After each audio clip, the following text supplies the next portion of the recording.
మనం ఇంతమంది ఎందుకు ఉన్నారు అనేటువంటిది.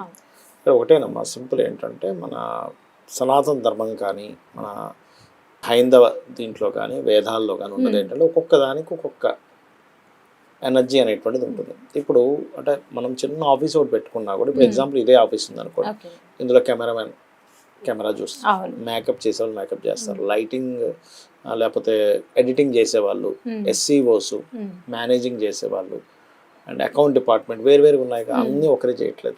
అలాగే ఒకే పరమాత్మ ఇన్ని రూపాల్లో రావడం జరిగింది.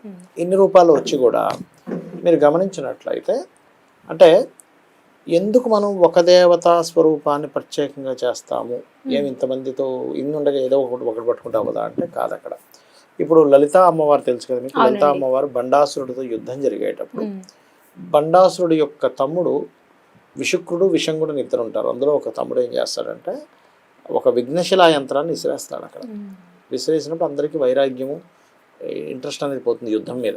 అప్పుడు వారాహి అమ్మవారు అండ్ ఈ మంత్రిని ఇద్దరు వచ్చి లలితా అమ్మవారు చెప్తారు తెలిసిన నాకు ఏం జరిగిందో అని. మరి వాళ్ళిద్దరే తీసేవచ్చు ఆ యంత్రాన్ని. అప్పుడు శివుడి వైపు చూస్తే కామేశ్వర ముఖాలోక కల్పిత శ్రీ గణేశ్వర ఇద్దరు ముఖాలలో నుంచి